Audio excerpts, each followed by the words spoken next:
वंदे तद्गुणलक्ष्मी श्रीवर्धमानमाध्याय गाते संघातघातरं विद्यास्पदं प्रवक्ष्यामि तत्त्वार्थश्लोकवार्तिकम्। परमेश्वर भगवान की जय।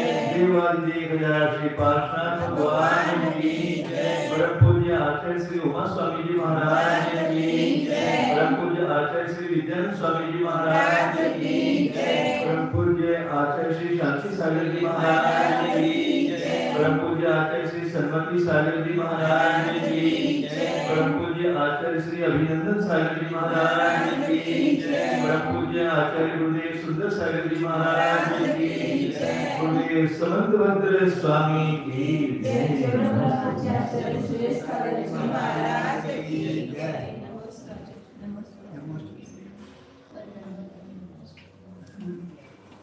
पेज नंबर 389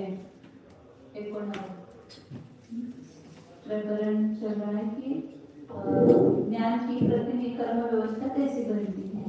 तो बौद्ध सारूप्य से बनती है। ऐसा कहते हैं साकार ज्ञान पदार्थ के आकार होता है, इसलिए उस पदार्थ को जानकर व्यवस्था बनती है। नहीं तो यदि नहीं हो तो फिर प्रतिकर्म व्यवस्था कैसी होगी। तो आचार्य ने कि फिर क्षण शारीरिक की व्यवस्था क्यों नहीं होती है, क्षण शारीरिक को क्यों नहीं जानता, उसके आकार हो पड़ते हैं। तो इसलिए स्वरूप सारूप्य नहीं है, ये सिद्ध किया। अब आगे और बताएंगे। न तदाकारत्वात् तद्व्यवस्थाकृत्वं साध्यते। न तदाकारत्वात् तद् वो कह रहे हैं बुद्ध कि तदाकारपणा होने से वह ज्ञान उसका व्यवस्थापक है ऐसा सिद्ध नहीं किया जाता है। प्रज्ञान उसके आकार होता है, इसलिए वो जानता है ऐसा नहीं कहते हम। तो कैसा कहते हैं किंतु तद्व्यवस्थापकत्वात् तदाकारत्वम् इति चेत् न स्वरूप व्यवस्थापकत्वेन अनेकान्तात्। उल्टा कह रहे हैं, उस पदार्थ का व्यवस्थापकपणा होने से तदाकारपणा है। मतलब अभी घट को जान रहा है इसलिए घट के आकार हुआ है। घट का व्यवस्थापक होने से वो घटाकार हो गया। घटाकार होने से घट की व्यवस्था नहीं हुई, घट की व्यवस्था होने से घटाकार हो गया। ऐसा उल्टा कह रहे हैं। तो आचार्य के लिए ऐसा कहे तो भी ठीक नहीं है। स्वरूप व्यवस्थापकत्वेन अनेकांत, यदि ऐसा कहोगे तो स्वरूप के व्यवस्थापक होने से अनेकांत तो जाएगा, क्योंकि फिर स्वरूप का व्यवस्थापक होने से स्वरूप के आकार भी होना चाहिए। स्वरूप का व्यवस्थापक है कि स्वरूप को जानता है ज्ञान, फिर स्वरूप के आकार भी होना चाहिए। स्वरूप के आकार नहीं मानते, घट के पदार्थ के आकार होना चाहिए, तो उससे फिर अनेकांत दोष आएगा, क्योंकि उसका व्यवस्थापक होने पर भी उसके आकार नहीं हुआ। तो तद व्यवस्थापक होने से उसके आकार होता है, इसमें व्यभिचार दोष आता है। बौद्ध कहते हैं कि हम घट का आकार लेने से घट ज्ञान घट विषय की व्यवस्था करा देता है। योग ज्ञान में तदाकार पने से तत् की व्यवस्था करा देना पन को हम नहीं चाहते। तब तो क्या कहते हैं, सो पहले सुनो, तत् की व्यवस्था करा देने से ही ज्ञान तत् के आकार को धारण करने वाला होता है। तत् की व्यवस्था की क्या तात्पर्य है? तत् जिस पदार्थ को जानता है, घट है। अभिज्ञान पदार्थ को जान रहा है, इसलिए पदार्थ क्या कर हुआ। अच्छा, उसको जानने की व्यवस्था, उस पदार्थ को आगे क्यों जान रहे हैं, तभी घट को क्यों जान रहे हैं। तो घट की व्यवस्थापकपना होने से घटा के आकार हुआ। पहले कहा था ना कि सारूप्य से तदाकार इसका नियम बनता है, प्रतिकर्म व्यवस्था बनती है। तो उस पदार्थ के आकार होता है, इसलिए पदार्थ को जानता है, तो उसमें दोष दिया। तो फिर अब वो उल्टा कह रहे कि उसकी व्यवस्थापक होने से तदाकार हो गया, मतलब उस पदार्थ को जानता है इसलिए उस तदाकार हो गया। अतः उक्त विचार नहीं होता है। आचार्य कहते हैं कि पूर्वोक्त व्याप्ति को नहीं मानने से क्षणिकत्व आदि का विचार तो टल गया, किंतु ज्ञान जिस पदार्थ की व्यवस्था करता है उसका आकार अवश्य लेता है। तुम्हारी यह भी व्याप्ति ठीक नहीं है, क्योंकि फिर भी ज्ञान के द्वारा अपने स्वरूप की व्यवस्था करा देने पर से व्यवचार दोष लग जाएगा। भावार्थ स्व संवेदन प्रत्यक्ष अपने ज्ञान स्वरूप शरीर का व्यवस्थापक तो है। स्व संवेदन प्रत्यक्ष स्वयं को जान रहा है, हाँ, लेकिन स्वयं की व्यवस्था करता है, स्वयं की व्यवस्था तो कर रहा है, हाँ, लेकिन स्वयं के आकार नहीं होता है, वो नहीं मानते हैं। ज्ञान पदार्थ के आकार होता है, तो क्योंकि पदार्थ को जान रहे से पदार्थ के आकार हो रहा है, तो ज्ञान स्वयं को जानता है तो स्व के आकार भी होना चाहिए। हाँ, तो वो तो होता नहीं है। किंतु उस ज्ञान में अपना प्रतिबिंब नहीं पड़ा हुआ है, पदार्थ का प्रतिबिंब पड़ा है, अपना प्रतिबिंब नहीं पड़ा है। अभिमुख पदार्थ का प्रतिबिंब पड़ा करता है, किंतु उस दर्पण का अपने में अपना प्रतिबिंब नहीं पड़ सकता है। ज्ञान का भी ज्ञान में प्रतिबिंब नहीं पड़ सकता है। बोध भी ऐसा मानते हैं, अतः विचार स्थल उनके अनुसार ही प्रसिद्ध है। ज्ञान में नेय का तो प्रतिबिंब पड़ता है ना, अपना प्रतिबिंब पड़ता है, जैसे बाह्य नियम का पड़ता है वैसे, यानी ज्ञान का प्रतिबिंब क्या मतलब जान मात्र रहा है। हाँ, लेकिन वो आकार ही मानते हैं ना, आकार मानते, उस रूप होता है ऐसा मानते हैं ना। प्रमाणम योग्यता मात्रा स्वरूप मद गच्छति यथा तथार्थ नित्यस्तु प्रकृत्य नति लंघना। फिर साथ पढ़ना, स्वरूपे च सारूप्यात् नादि गत्युपवर्णनम् युक्तं तस्य द्विनिष्ठत्वात् कल्पतस्याप्य संभवात् कल्पनेवानवस्थानात् कुतः संवित्ति संभवः स्वार्थेन घटियत्वेन प्रमाणे स्वावृत्तिक्षयात् नायं दोषो तद्दोषस्ततो नैव सारूप्यस्य प्रमाणता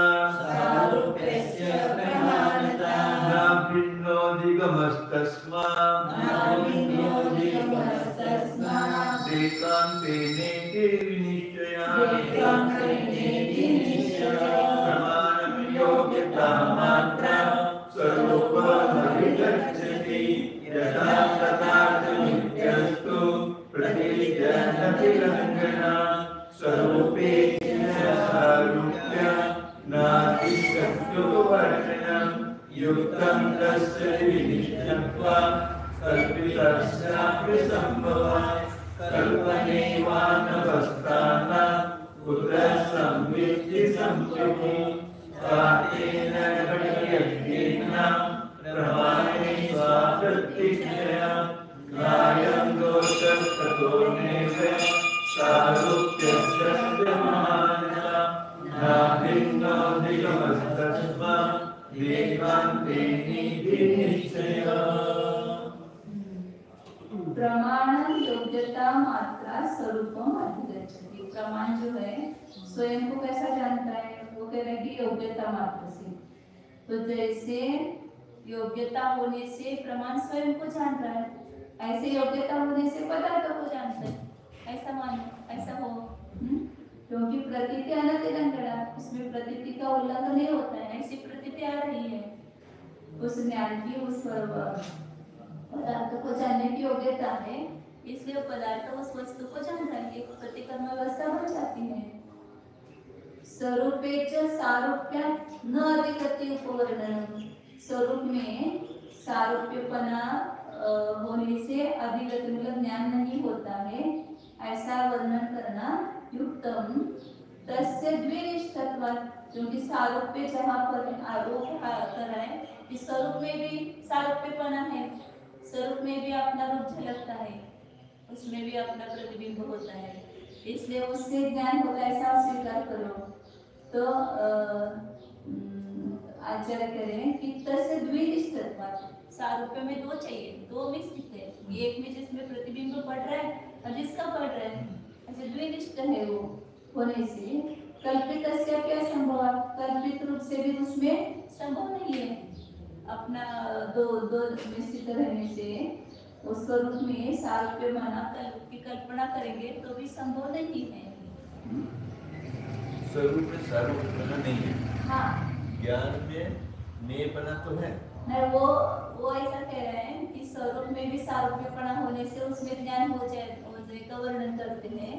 तो आचार्य कह रहे कि यदि उसमें कहेंगे आपने स्वरूप का प्रतिबिंब ज्ञान में पड़ता है तो फिर उसमें दो प्रमाण में वो होता है सारूप्य। दो वस्तु चाहिए, या सहायक पदार्थ है, उस पदार्थ का प्रतिबिंब दर्पण में आ गया तो दो में स्थित है ना सारूप्य, तदाकार होना तो दो में स्थित है। तो एक ज्ञान में कैसे दो ये हो जाएगा, तदाकार होगा। तो कल्पना करेंगे एक प्रतिबिंब आकार उसका प्रतिबिंब उसमें झलकने योग्य और झलकाने वाला, ऐसे उसमें कल्पना करेंगे। ऐसा वो कहते हैं इसमें वो कहना फिर आचार्य उत्तर देना, फिर वो आचार्य कह रहे कि दृष्टपणा होने से फिर वो कल्पित करेंगे तो उसका भी संभव नहीं है। कल्पित करेंगे तो क्योंकि कल्पना करेंगे तो क्या दोष आएगा वो बता रहे। कल्पने व अनवस्थान, कल्पना करेंगे तो फिर उसमें अनवस्था दोष आएगा क्योंकि प्रतिबिंब दो आकार मानेंगे, फिर पुनः वो प्रतिबिंब है उसका पुनः दो रूप मानना पड़ेगा, उसका अपना स्वरूप का कैसे झलकेगा उसमें, तो उसमें पुनः दो रूप माना, पुनः तीसरा प्रतिबिंब आएगा उसमें भी दो रूप माना, ऐसे अनवस्था दोष आएगा। उदर समिति संभव, फिर ज्ञान कैसे संभव होगा, ज्ञान नहीं होगा। इसलिए स्व अर्थेन एनाम प्रमाणे घटयति स्वावृत्ति क्षय, अपने आवृत्ति के क्षय से इस बुद्धि को प्रमाण में अपने अर्थ के साथ जोड़ता है। मतलब योग्यता अपने स्वावरण कर्म का क्षोभम होता है ना, क्षय मतलब वहाँ क्षोभम क्षय दोनों लेंगे। स्वावरण कर्म का क्षय होने से अर्थात क्षोभम होने से इस बुद्धि को अपने पदार्थ के साथ वो घटित करता है, प्रमाण में घटित करता है, ऐसा कहेंगे तो अनयम दोष, इसलिए यह दोष नहीं है योग्यता स्वावरण कर्म का क्षय मानेंगे तो। इसलिए ततः नैव सारूप्य से प्रमाणता, इसलिए सारूप्य को प्रमाणता नहीं है। सारूप्य प्रमाणता ऐसा कहा था ना उन्होंने, उसको प्रमाण करना नहीं है। और न अभिन्न अधिगम, अधिगम ज्ञान जो है वो अपने इससे प्रमाण से अभिन्न नहीं है, मतलब कथनचित भेद है, प्रमाण और फल ऐसे दोनों में कथनचित भेद है। तस्मात् एकांतेन इति निश्चय, इसलिए एकांत से ज्ञान उससे भिन्न नहीं है, अभिन्न नहीं है, ऐसा निश्चय होता है। तदाकार न होते हुए भी प्रमाण ज्ञान केवल योग्यता से जैसे अपने स्वरूप को ठीक जान लेता है, तैसे ही केवल योग्यता से ही अर्थ को भी जान लेता है, ऐसा मान लो। प्रतीति के अनुसार वस्तु व्यवस्था मानी जाती है। ज्ञान में विषयों का आकार मानने से प्रतीति का उल्लंघन होता है। अति प्रतीति अनति उल्लंघन, प्रतीति का उल्लंघन होता है। नहीं, ऐसा मानने में तो उल्लंघन होता है। स्मृति के द्वारा मृत मनुष्य को जानने पर या नष्ट पदार्थ का स्मरण करने पर एवं ज्योतिष या निमित्त ज्ञान में उन पदार्थों का आकार नहीं पड़ रहा है, फिर भी वे ज्ञान प्रमाण माने गए हैं। वर्तमान में वे पदार्थ होते तो अपनी ज्ञान में डाल सकते थे, अतः ज्ञान को प्रतिबिंब रहित मानने से ही प्रतीतियों का उल्लंघन नहीं होता है। बोधों का ज्ञान के स्वरूप में भी तदाकार का होने से ही ज्ञान शरीर का अधिगम हुआ है। यह बोध कहेगा तो वो भी कहना युक्त नहीं है। हाँ, यह कहना भी युक्तिपूर्ण नहीं है, क्योंकि वह तदाकार का प्रतिबिंब और प्रतिबिंबक दो में रहने वाला धर्म है। अकेले ज्ञान में तदाकारता नहीं बन सकती है। कल्पना की गई तदाकारता का भी एक ज्ञान में रहना असंभव है। यदि एक में भी स्वारूप की कल्पना करोगे तो अनवस्था हो जाएगी। प्रतिबिंबक दर्पण में प्रतिबिंब दर्पण का यदि आकार पड़ जाना माना जाएगा तो प्रतिबिंब दर्पण भी तो दर्पण है। प्रतिबिंब प्रतिबिंब प्रतिबिंब तो हर में ऐसा प्रश्न होता है, प्रतिबिंब और प्रतिबिंब, वो प्रतिबिंब भी स्वयं दर्पण के शरीर का आकार मानेंगे, वो भी दर्पण का यदि आकार है तो पुनः ये हो जाएगा, फिर वो प्रतिबिंब दर्पण भी तो दर्पण है तो वो भी प्रतिबिंब बन बैठेगा, वो भी प्रतिबिंब हो जाएगा, पुनः उसका दूसरा पुनः उसमें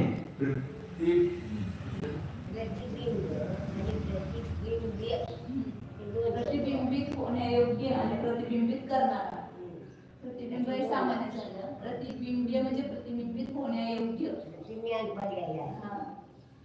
आणि प्रतिबिंब पण ते ज्ञान पडायचं, दोन्ही पण ते एकच झाले, आपलं स्वरूपच प्रतिबिंब आहे ते स्वयंच ज्ञान प्रतिबिंब, म्हणजे आचार्यांकडे सांगितलं की दोन्ही एकामध्ये होऊ शकत नाही, प्रतिबिंब प्रतिबिंब हे दोनच्या आधाराने दोन मध्ये सूत्र आहे, तर त्याला एक पदार्थ आणि ज्ञान असं म्हटलं की दोन झाले ना, आणि ज्ञानच ज्ञानाच्या आधार ज्ञानामध्ये म्हटलं, ज्ञानच प्रतिबिंब झालं आणि ज्ञानच प्रतिबिंबित झालं, मग त्याच्यामध्ये अनुभवचा दोष येतो हे सांगणार, प्रतिबिंबित नहीं ले लेंगे, प्रतिबिंबित नहीं पता, और प्रतिबिंबक ज्ञान, लेकिन यहाँ पर अपने स्वरूप के बारे में चल रहा है, अपने स्वरूप में भी सारूप्य है, मतलब स्वरूप भी, स्वरूप का आकार भी ज्ञान में झलकता है, तो आचार्य उसका निषेध कर रहे हैं कि जहाँ पर तदाकार है वहाँ पर दो चाहिए, एक जिसका आकार हो गया और जिसमें आकार आ गया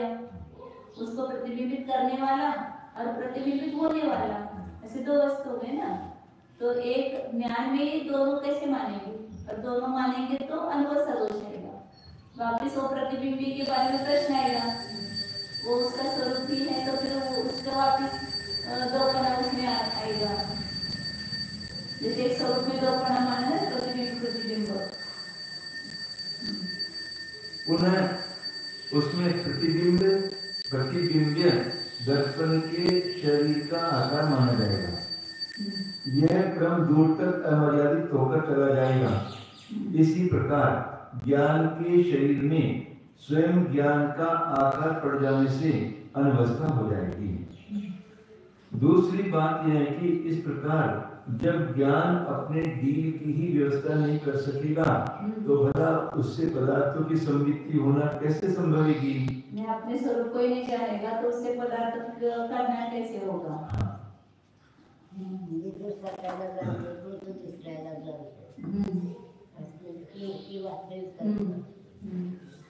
आप बोध जो यह मान बैठे हैं कि अर्थेन घट्यति नाम नहीं मुक्त्वार्थ रूपता तस्मात् प्रमेयादि गते प्रमाणम नहीं रूपता चेटी समान शरीकल बुद्धि इस निर्विकल्पक बुद्धि स्वरूप नववधू को अर्थ नामक दूल्हा के साथ संबंध कह देती है। चेटी समान शरीकल बुद्धि इस निर्विकल्पक बुद्धि स्वरूप नववधू को अर्थ नामक दूल्हा के साथ संबंध कह देती है, ऐसा वो कहते हैं। वह संबंध अर्थ का आकार पड़ जाने को छोड़कर अन्य कोई नहीं है। इस अर्थाकार से प्रमेय का परिज्ञान हो जाता है, अतः पड़ गया अर्थाकार ही प्रमाण है। यो चेतन ज्ञान का अचेतन घट आदि के साथ यदि कोई संबंध है तो वह तदाकार का ही है। सो यह आपका मानना समुचित नहीं है। स्व आवरण के क्षयोपम अक्षय से इस सविकल्प बुद्धि को अपने विषय के साथ संबंध करा देने वाले प्रमाण के मानने पर कोई दोष नहीं आता है। योग्यता अर्थात घट का ज्ञान घट को ही जानता है। उसका कारण यह है कि वह घटावरण कर्म के क्षयोपम से उत्पन्न हुआ है। हाट में गेहूं, चावल, फल, वस्त्र आदि अनेक भोग के पदार्थ पड़े हुए हैं। उन सर्वथा भिन्न पदार्थों में से देवदत्त के भोगने में वे ही आ सकते हैं जिनका कि देवदत्त के पुण्य पाप से संबंध है। प्रत्येक गेहूं, तंतु या घृत, दूध, पानी की बूंद में भोक्ता के अदृष्ट का संबंध ही नियामक है। सब्जी मंडी में जाते हैं ना, बहुत सारे सब्जी यहाँ लेंगे, वहाँ भी नहीं ले पाते, दूसरी जगह लेंगे, वहाँ भी नहीं ले पाते। जिस जहाँ पर उसका वो जिस सब्जी के साथ उसका संबंध है ना, पहले अच्छी अच्छी सब्जी छोड़ देते हैं, फिर वो कैसे लेना पड़ता है। तो ये सोच रहा था कौन सी चौकी में जाऊँ। हाँ अपना नाम नहीं, फिर कहाँ जाऊँ, इधर जा चुका, वो बचा हुआ है, पहला ही दिन है, दूसरे साल भी जाएंगे तो अच्छा, अब इसमें जाऊँ, छोटी सी विधि ले दो, जिसमें मिल जाएगी उसमें चला जाऊँ। तो मैं अपना निर्णायक नहीं, वही निर्णायक करेगा मुझे जहाँ जाना है। तो इधर भी देखा, डॉक्टर नहीं थे, उधर भी देखा नहीं थे, इधर भी एक था, फिर मैं उधर मैं शायद बच लेंगे, उन्होंने बच लेंगे, वापस लौटता इधर भी था तो दो मिल गए।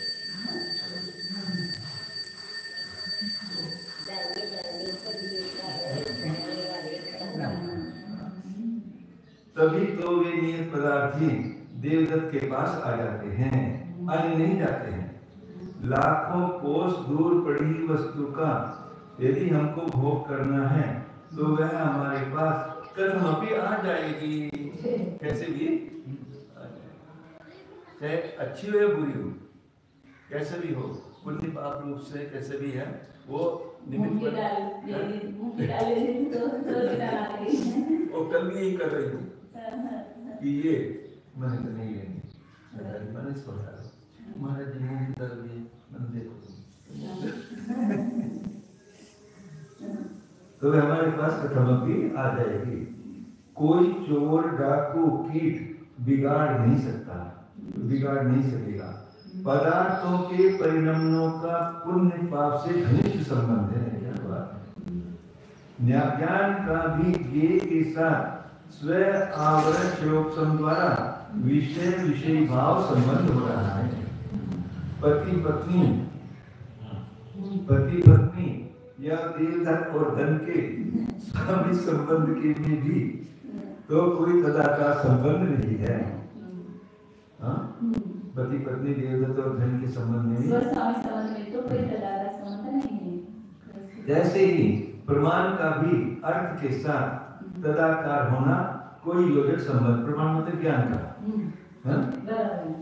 इस कारण बुद्धों की मानी गई तदाकारता को प्रमाण पाना नहीं है और न उस प्रमाण से सर्वकाल एकांत रूप से अभिन्न मान लिया गया अधिगम उसका फल ही कहा जा सकता है। यह निश्चय कर दिया है। स्वावरण क्षयोपम लक्षण योग्यतया ही प्रतिनियतम अर्थम व्यवस्थापयति, यही परीक्षा मुख में कहा है। स्वरूपे प्रतिनियम व्यवस्थापकत्वं संवेदनस्य सारूप्य अपाये अपि गुरुवानः कथम अर्थे सारूप्यम ततः साध्येय। ज्ञान अपने स्वरूप में प्रतिनियम व्यवस्थापकपना संवेदन का सारूप्य के अभाव में भी कहने वाला फिर अर्थ में सारूप्य को उससे कैसे सिद्ध करेगा। स्वरूप ज्ञान स्वरूप को भी जानता है, पदार्थ को भी जानता है। अब स्वरूप में तो प्रतिनियम व्यवस्था सारूप्य से नहीं है, उसका आकार ज्ञान में झलकता है इसलिए उसको जानना ऐसा नहीं है। फिर पदार्थ में, पदार्थ को जानने में क्यों तदाकार का चाहिए, पदार्थ में सारूप्यपना उससे कैसे सिद्ध करता है। निराकारस्य बोधस्य किंचित अर्थेन प्रत्याशक्ति विप्रदर्शन अभावात् सर्व एक वेदना आपत्ति ही इति अयुक्तम। स्वरूप संवेदनस्य अपि तथा प्रसंगात् निराकारस्य बोधस्य, वो बोध कहता है जो आकाररहित ज्ञान है वो किसी पदार्थ के साथ नजदीकता दूर का अभाव होने से सभी की एक वेदना की आपत्ति आ जाएगी, सभी पदार्थ एक ही ज्ञान के द्वारा जानने की आपत्ति आ जाएगी। ऐसा आपका कहना भी अयुक्त है, ऐसा आचार्य कहते हैं। क्योंकि स्वरूप संवेदन से अपनी तरह प्रसंग है, वैसे स्वरूप के संवेदन को भी मानोगे निराकार, वहाँ पर जैसे प्रसंग आएगा, सभी को एक साथ ग्रहण करने का प्रसंग आएगा। संवेदन के अपने स्वरूप में तदाकार का न होते हुए भी प्रतिज्ञा अपने ज्ञान रूप विषय की व्यवस्थात्मक पने को कहना बोध उस प्रतिनियत विषय की व्यवस्थापकता से अर्थ में भी तदाकार को कैसे सिद्ध करा सकेगा? अर्थात नहीं। जैनों के ऊपर बोध यह कटाक्ष किया करते हैं कि यदि ज्ञान को साकार नहीं माना जाएगा तो निराकार ज्ञान का किसी अर्थ के साथ सदा निकट संबंध या दूर का नाता तो है ही नहीं। तब फिर संपूर्ण पदार्थों का एक ज्ञान के द्वारा वेदन होने का प्रसंग होगा। साकार नहीं माना जाएगा। हम तो मानते हैं ज्ञान को साकार नहीं, उस आकार मानते ना, वो साकार होने से उसको जानता है। हाँ, ऐसा बोलते आकार से ही करता है। साकार उपयोग अलग है और अर्थ का आकार से पड़ा उसको साकार कहते हैं। अर्थात एक ज्ञान के द्वारा संपूर्ण पदार्थ जान लेने चाहिए। ज्ञान अभ्यंतर स्वतंत्र पदार्थ है। किसी भी रुपये से बाजार की कोई भी वस्तु मोल ली जा सकती है। यह उनका कटाक्ष भी अयुक्त है, क्योंकि आपके मत में भी स्वसंवेदन प्रत्यक्ष को निराकार माना है। अकेले ज्ञान को जानने वाले निराकार स्वसंवेदन प्रत्यक्ष से भी इस प्रकार संपूर्ण पदार्थों के ज्ञान हो जाने का प्रसंग आएगा। उसका निवारण आप बोध क्या करेंगे बताओ? वही समाधान यहाँ समझ लेना। ननुच संवेदनम असंवेदनात् भिन्नम स्वीकारणात् तत् उत्पन्नम स्वरूप प्रकाशकम युक्तम एव अन्यथा तस्य असंवेदनत्व प्रसक्तः इति चेत् प्रसक्तेः इति चेत् तर्हि अर्थ संवेदनम् अपि अनर्थ संवेदनात् भिन्नम स्वहेतोः उपजातम् अर्थ प्रकाशकम् अस्तु तस्य अन्यथा अनर्थ संवेदनत्वात् आपत्तिः इति समानम्। यहाँ पर बोलते कह रहे हैं कि संवेदन जो है, ज्ञान जो है, असंवेदना भिन्न, मतलब असंवेदन से भिन्न है। तो वह स्व कारणात् तद उत्पन्न, अपने कारण से वह उत्पन्न हुआ है संवेदन। तो स्वरूप प्रकाशक युक्तमेव, वह स्वरूप का प्रकाशक है, युक्त ही है। अन्यथा नहीं तो क्या होगा? तस्य असंवेदन प्रसक्ति, यदि स्वरूप को नहीं प्रकाशित करेगा तो उसमें असंवेदन पने की आपत्ति आएगी, प्रसंग आएगा। हमने उसको देखी स्वरूप के आकार नहीं होता है, स्वरूप को कैसे ग्रहण करता है? तो कहने की संवेदन तो अपने से उत्पन्न हुआ है, तो अपने को प्रकाशित करता ही नहीं, ये मानना योग्य ही है। यदि नहीं मानेंगे तो फिर संवेदन ही नहीं होगा, उसको असंवेदन का प्रसंग आएगा। यदि ऐसा कहते हो तो आचार्य कह रहे अर्थ संवेदनमपि अनर्थ संवेदनात् भिन्नम्, पदार्थ का जो संवेदन हो रहा है वो अनर्थ मतलब पदार्थ से रहित संवेदन से भिन्न है, ऐसा कहोगे। और सुबह है तो क्या, तो अपने ही कारण से उत्पन्न हुआ है, इसलिए वो अर्थ का प्रकाशक है। पदार्थ के आकार वाला इसलिए नहीं, वो अपने कारण से उत्पन्न हुआ है, इसलिए पदार्थ को प्रकाशित कर रहा है, ऐसा माना। नहीं तो क्या हो जाएगा? तस्य अन्यथा अनर्थ संवेदनात् आपत्ति, वो उसको पदार्थ को संवेदन नहीं करता ऐसा मानने का प्रसंग आएगा। वो जो उन्होंने स्वरूप के बारे में जो दोष दिया वही पदार्थ को ऐसा मानने पर दोष दिया। ऊपर से अपने मंतव्य का अवधारण करते हुए बौद्ध अपने सिद्धांत में शंकित होकर कहते हैं कि स्वसंवेदन प्रत्यक्ष तो स्वसंवेदन प्रत्यक्ष ही है। वह असंवेदन से भिन्न होता हुआ अपने कारणों से उत्पन्न होकर स्वरूप का प्रकाशक है, यह युक्ति ही है। अन्यथा यानी बहिरंग घट आदिकों को तो यह निराकार होने के कारण प्रथम से ही नहीं जानता है। अब यदि स्व शरीरों को भी नहीं जानेगा तो संवेदन को अज्ञान करने का प्रसंग होगा। ऐसा बौद्धों के कहने पर तो हम श्यादवादी कहते हैं कि तब तो अर्थ का संवेदन भी असंवेदन ही है। वह अनर्थ संवेदन से भिन्न होकर अपने चक्षु क्षयोक्षम आदि कारणों से उत्पन्न होता हुआ अर्थ का प्रकाशक हो जाओ। अन्यथा यानी अर्थ संवेदन में दर्पण के समान तदाकारता का या चक्षुजन्य के समान तज्जन्यता का कुछ छल्ला लगाया जाएगा तो उसको अनंत संवेदन करने की आपत्ति हो जाएगी। इस प्रकार आपके स्वसंवेदन और हमारे अर्थ संवेदन में आक्षेप या समाधान सदृश है, रेख मात्र अंतर नहीं है। जरा सा भी अंतर जो अर्थ के वास्तव के बारे में कही हुई अर्थ के बारे में भी प्रश्न होते हैं। सर्वस्य अर्थस्य प्रकाशकम कस्मात् न इति चेत्, कस्मात् न इति चेत्। बौद्ध कह रहे हैं यदि उस पदार्थ के आकार में ही होता है तो फिर सभी पदार्थों का प्रकाश क्यों नहीं होता है ज्ञान? उस आकार होने की जरूरत नहीं है। फिर ज्ञान एक साथ सबको जाने, सभी पदार्थों को क्यों नहीं जानता है? फिर ऐसा वो कह रहा है पीछे तो स्वसंवेदनमपि परिरूपस्य कस्मात् न प्रकाशकम। तो फिर स्वसंवेदन जो ज्ञान है स्वयं को जानने वाला वो भी पररूप का जो प्रकाशक नहीं है, ऐसा उनको पूछा।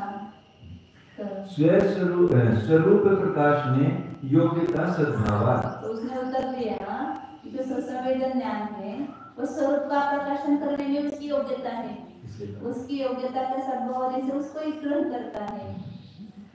पररूप प्रकाश में तो तदभावात् इति चेत् पररूप के प्रकाशन में उस योग्यता का अभाव होने से उसको नहीं ग्रहण करता है, पर को नहीं ग्रहण करता है। प्रतिनियत अर्थ प्रकाश में सर्व प्रकाशन अभावात् समापरिहारः। प्रतिनियत अर्थ के प्रकाशन करता है तो उसमें सर्व प्रकाशन का अभाव है, तो ये समान ही परिहार है। जो आप सर्व के बारे में देंगे वही अर्थ के बारे में भी वही उत्तर है। प्रतीति अनतिलंघनस्य अपि अविशेषः। प्रतीति का उल्लंघन नहीं हो सकता है, ये भी समानता है दोनों में, जैसा प्रतीति में आ रहा है लौकिक में। बोध यदि यूं कहें कि जब ज्ञान में विषयों का आकार ही नहीं है तो वह घट ज्ञान सभी अर्थों का प्रकाशक क्यों नहीं हो जाता? ऐसा कहने पर तो हम जैन भी कह सकते हैं कि आप बोधों का निराकार स्वसंवेदन प्रत्यक्ष भी ज्ञान के समान अन्य घट पट आदि स्वरूप स्वलक्षणों का प्रकाशक क्यों नहीं हो जाता है? बताओ। इसका उत्तर यदि आप यूं कहें कि स्वसंवेदन की अपने स्वरूप को प्रकाश करने में योग्यता विद्यमान है, अन्य रूप के प्रकाशन में तो योग्यता नहीं है, इस कारण वह स्वरूप स्वयं को ही जानता है। इस प्रकार कहने पर तो हम स्यादवादी भी कहते हैं कि घट ज्ञान की प्रतिनियत अर्थ में प्रकाश करने की योग्यता है, अतः उस घट ज्ञान के द्वारा संपूर्ण अर्थों का प्रकाशन नहीं हो सकता है। इस ढंग से दोष का परिहार करना हमारा और आपका समान है। देवदत्त के घर का दीपक परिमित पदार्थों का ही प्रकाश कर सकता है, सूर्य भी 50,000 योजन तक अपना प्रकाश फेंकता है, अधिक नहीं। निकटवर्ती या दूरवर्ती पदार्थों से कोई भाईचारा या शत्रुता तो नहीं है। हम क्या करें, योग्यता ही इतनी है। योग्यता को मान लेने पर तो प्रतीति का उल्लंघन नहीं करना भी हमारे और तुम्हारे यहाँ अंतर रहित है। योग्यता ही उसमें कारण है, समान। संवृत्त्या सारूपे अपि संवेदनस्य सारूप्यात् अधिगतिः इति अयुक्तम् तस्य दृष्टत्वात् एकत्र असंभवात्। तो फिर समृद्धि से मतलब कल्पना से अपने जो स्वरूप को जानने के बारे में सारूप्य नहीं है, फिर भी कल्पना से हम सारूप्य मान लेते हैं। कल्पना से सारूप्य होने पर भी संवेदन से सारूप्य अधिगति, ज्ञान का जो स्वरूप का संवेदन हो रहा है वो सारूप्यता से उसका ज्ञान होता है, ऐसा मानना भी अयुक्त है। ऐसा चाहिए, मतलब यदि वो मान लेंगे, कल्पना करेंगे कि स्वरूप की भी तदाकार है, लेकिन कल्पना से, वास्तव में नहीं, कल्पना से उसके भी तदाकार मान लेंगे और उससे ज्ञान होता है ऐसा मानेंगे, तो ये कहना ठीक नहीं है। क्यों? क्योंकि कैसे दृष्टत्वात् एकत्र असंभवात। वो जो संवेदन सारूप्यपना है वो दो में स्थित है, प्रतिबिंब या प्रतिबिंब ऐसे दो में स्थित होने से एक में वो संभव नहीं है। सारूप्यपना एक स्वरूप में ही सारूप्य नहीं बन सकता है। ग्राह्यस्य स्वरूपस्य ग्राहकात् स्वरूपात् भेद कल्पनया तस्य तेन सारूप्य कल्पना अदोषः इति चेत्। वो कहता है उस पर उसने एक किया, हमने कहा ना कि दो में स्थित रहता है तो एक में संभव नहीं है, तो उसने कहा कि एक में दो रूप है, ग्राह्य स्वरूप और ग्राहक स्वरूप।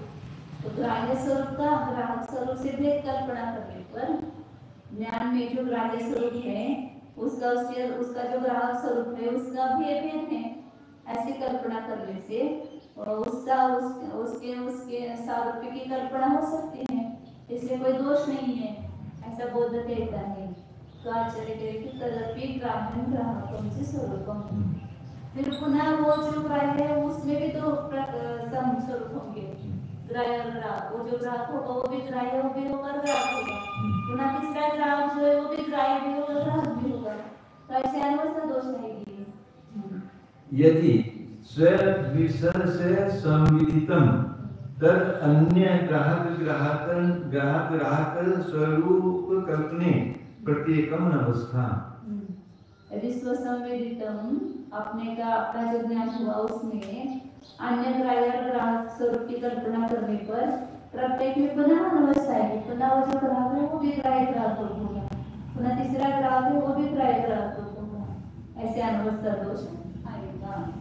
तद ऐसे संवेदित चेत् कथम संवेदना स्वरूपम इति यत् किंचित एतत्।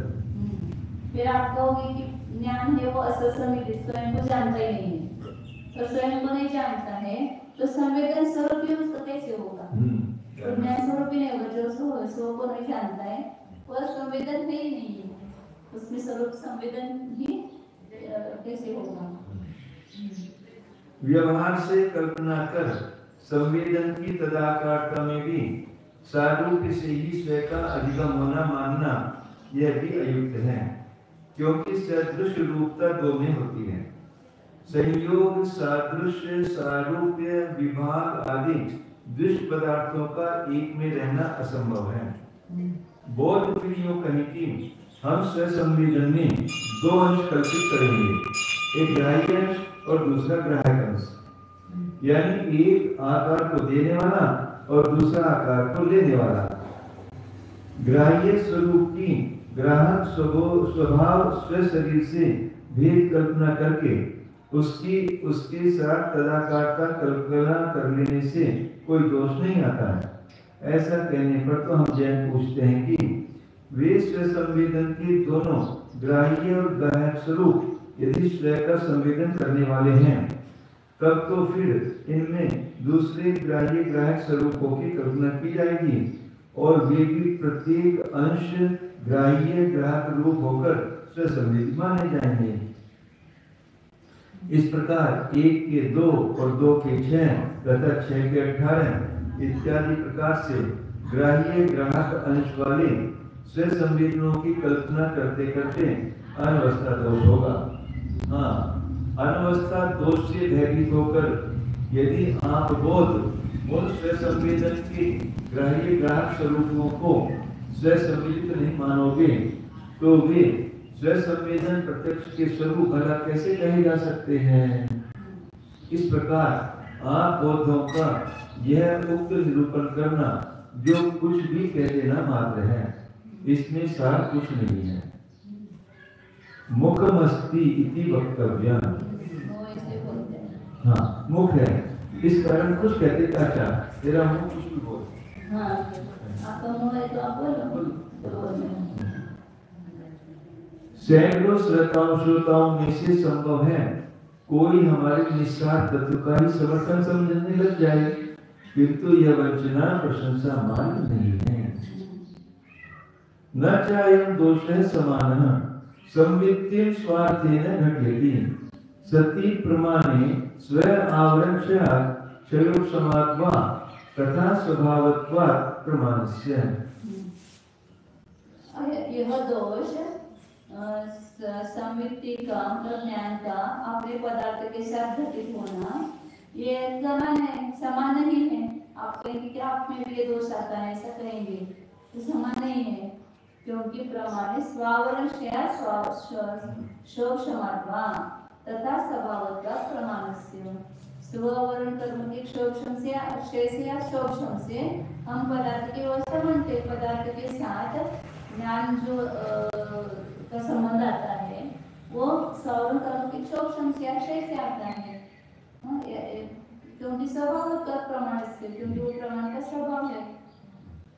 तन्ना सारूप्यम अस्य प्रमाणम अधिगति फलम एकांततः अनर्थांतरम तथा इति निश्चितम्। इसलिए सारूप्य ही इस प्रमाण का स्वरूप नहीं है और अधिगति मतलब ज्ञान उसका फल है, ऐसा नहीं है। एकांतता अनर्थांतरम और सर्वथा वो फल अभिन्न है ज्ञान से, ऐसा भी नहीं है। ये बात निश्चित हुई या उन्होंने जो कहा था उसका खंडन करके आचार्य ने सिद्ध किया कि तदाकर्ता ही प्रमाण नहीं है और उस तदाकर्ता के कारण ही ज्ञान होता है, ऐसा नहीं है।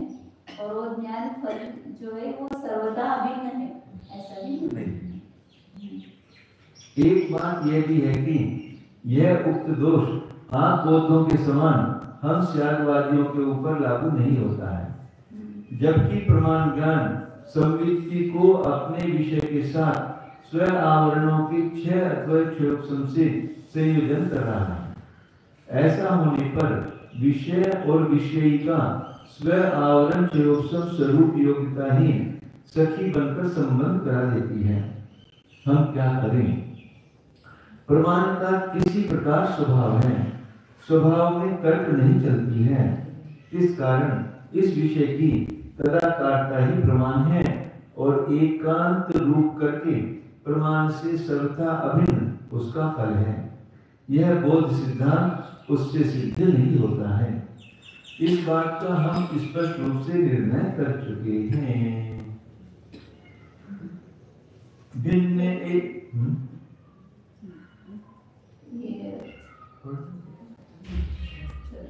भिन्न एवेति चायुक्तम् स्वयमज्ञानताप्तितः प्रमाणस्य घटस्यैव परत्वात् स्वार्थनिश्चयात्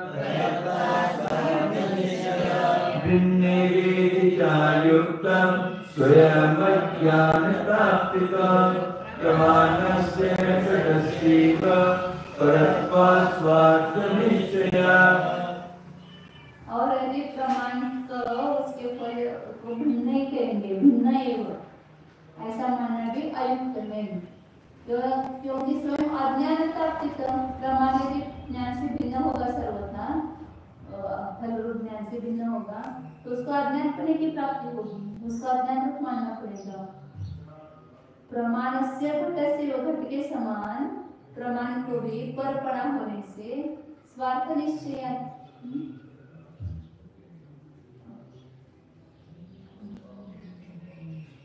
स्वार्थ निश्चय स्वार्थ के निश्चय से भिन्न होने से प्रमाण को भी घट के समान जड़पना आ जाएगा, जड़ बन जाएगा।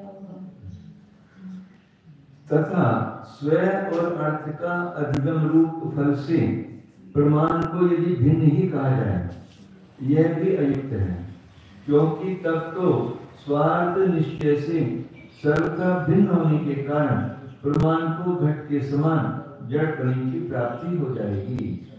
अर्थात जो ज्ञान स्वरूप निश्चय से सभी प्रकार भिन्न है वह जड़ है। ज्ञान स्वरूप निश्चय से सभी प्रकार भिन्न है, ऐसा मानना पड़ेगा। जो ज्ञान स्वरूप निश्चय सभी प्रकार भिन्न वो जड़ है, तो घट के समान जड़ हो जाएगा प्रमाण ज्ञान से भिन्न मानेंगे तो। ज्ञान को फल मानते हैं और प्रमाण से वो ज्ञान हो गया तो प्रमाण जड़ हो जाएगा।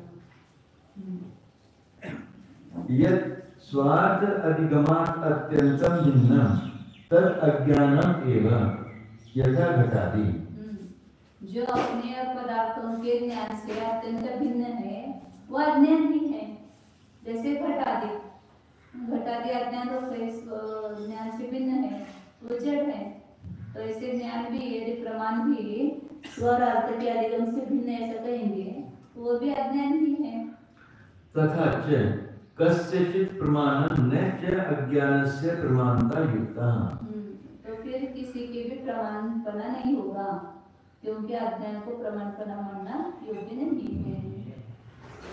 व्याख्या पूर्वक अनुमान बताते हैं कि जो अपने और अर्थों के अधिगम से अत्यंत भिन्न है,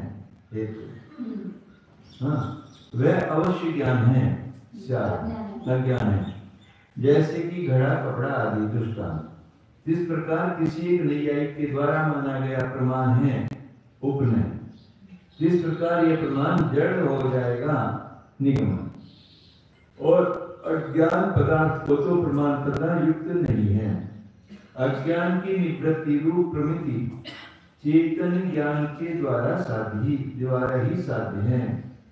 अंधकार का नाश प्रकाश से ही हो सकता है, अंधकार के से जातीय से नहीं। अंधकार से अंधकार का नाश नहीं होगा, प्रकाश से अंधकार का नाश होगा।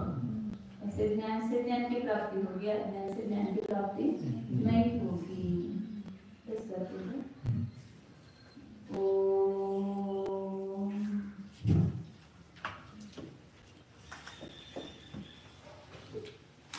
जब ये हमें शुद्ध चैतन्यमय जीव हूँ, अपना निर्णय कीजिए। मैं ज्ञानमय पदार्थ हूँ, मैं पुद्गल परमाणु का पिंड रूप जड़ पदार्थ नहीं हूँ। जो दिखाई दे रहा है वो पुद्गल का पिंड है, वो मैं नहीं हूँ।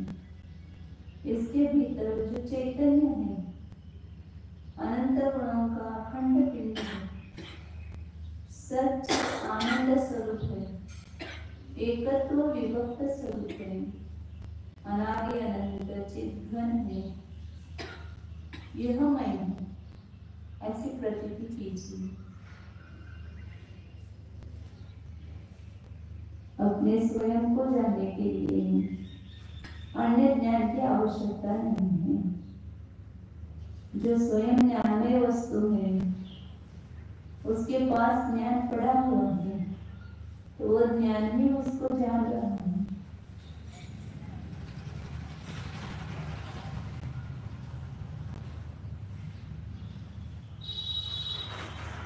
शुद्ध चैतन्य धातु स्वरूप, रागादि रहित वीतराग स्वरूप,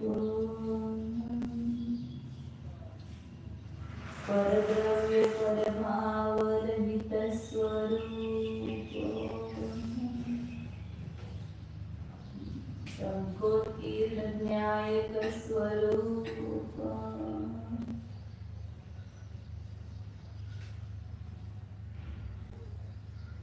शुद्धोऽहम् एकोऽहम् ध्रुवोऽहम्